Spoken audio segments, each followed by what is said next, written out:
Hello friends வணக்கம். இன்னைக்கு நம்ம பார்க்க போற டாபிக் என்ன அப்படின்னா, ஏன் சில காலம் கோல்டு வாங்க வேண்டாம் என்று பிரதமர் நரேந்திர மோடி அவர்கள் பேசுறார் அப்படின்றது தான் இன்னைக்கு நம்ம பார்ப்போம். அதாவது கோல்டு அப்படின்னு எடுத்துக்கிட்டோம்னா, இந்தியால கோல்டு வந்து நம்ம ஒரு ஜுவல்லரியா மட்டுமே அத நம்ம கன்சிடர் பண்றதில்ல. அது வந்து ஒரு சென்டிமென்ட், அது ஒரு ஃபேமிலி செக்யூரிட்டி, அது வந்து ஒரு ஃப்யூச்சர் சேவிங்ஸ். அந்த மாதிரி தான் நம்ம வந்து நெனச்சு தான் கோல்ட வந்து வாங்கிட்டுருக்கோம். ஆனா, இப்ப வந்து சோஷியல் மீடியால ஒரு பெரிய டிஸ்கஷன் ஒண்ணு போயிட்டுருக்கு. ஏன் வந்து இந்த மாதிரி அனௌன்ஸ்மென்ட் கொடுத்தாரு? இது வந்து என்ன அட்வைஸ் பண்றாரா? இல்ல எக்கானமி பத்தி பேச்சா? என்னன்னு தெரியாம எல்லாருமே குழப்பிட்டு இருக்காங்க.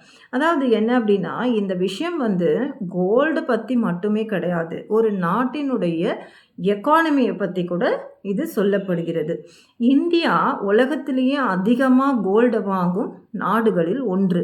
அப்போ நம்ம கோல்டு வாங்கும்போது, நம்ம வெளிநாடுகள்ல இருந்து நம்ம கோல்ட வந்து இம்போர்ட் பண்ணிட்டு தான் இருக்கோம். அப்போ இம்போர்ட் பண்ணும்போது நாம எப்படி அவங்களுக்கு வந்து திருப்பி குடுப்போம் payment? Through dollar. So dollar எல்லாம் என்ன ஆகுது? மற்ற நாடுகளுக்கு வெளிய போகுது. இந்தியர்கள் வந்து நாம அதிகமா கோல்டு வாங்குனோம்னா, இந்தியாவிலிருந்து அதிக டாலர்கள் வந்து வெளிய போகும். அதனால தான் கோல்ட வந்து சேமிக்கப்பட்டாலும், நம்ம வீட்டுல நாம கோல்ட சேமிச்சு வச்சாலும், அதற்கான பணம் வந்து நாட்டை விட்டு தான் வெளியே போகிறது. அதுக்காக தான் மோடி என்ன சொல்ல வரார் அப்டின்னா, இந்த நேரத்துல மணிய வந்து கேர்ஃபுல்லா ஸ்பெண்ட் பண்ணுங்க. கேர்ஃபுல்லா ஸ்பெண்டிங் மைண்ட் செட்ல எல்லாருமே இருக்க வேண்டும்.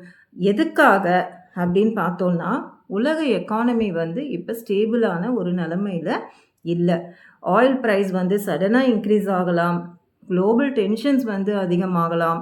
டாலர் பிரஷர்ஸ் வந்து அதிகமாகலாம். அதே மாதிரி இம்போர்ட்ஸ் வந்து காஸ்ட்லியா இருக்கு.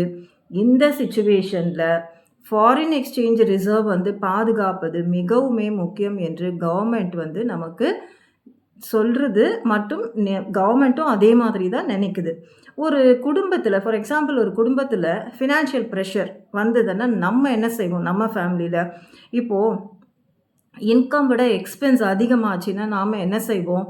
அந்த தேவையில்லாத செலவுகள போஸ்ட்பான் பண்ண பார்ப்போம். இல்லன்னா, சேவிங்ஸ்ல கொஞ்சம் எடுத்து வைக்கணும் அப்படின்னு நினைப்போம். அது மட்டும் இல்லாம, தேவையான விஷயங்களுக்கு ஃபார் எமர்ஜென்சி பர்ப்பஸ் மட்டுமே நம்ம யூஸ் பண்ணுவோம். அப்படின்ற மைண்ட் செட்ல தானே நம்ம இருப்போம். அதே லாஜிக்கு தான் நாட்டினுடைய எக்கானமி கூட.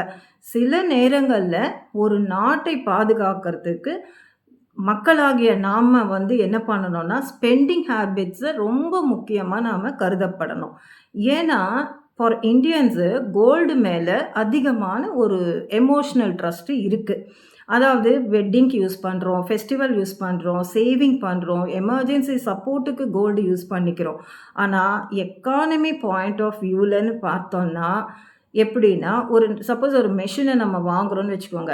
அது வந்து புரொடக்ஷனுக்கு யூஸ் ஆகும். ஒரு டெக்னாலஜிய வந்து நம்ம வாங்கணும்னா, அது குரோத் அண்ட் டெவலப்மென்ட்டுக்கு யூஸ் பண்ணுவோம்.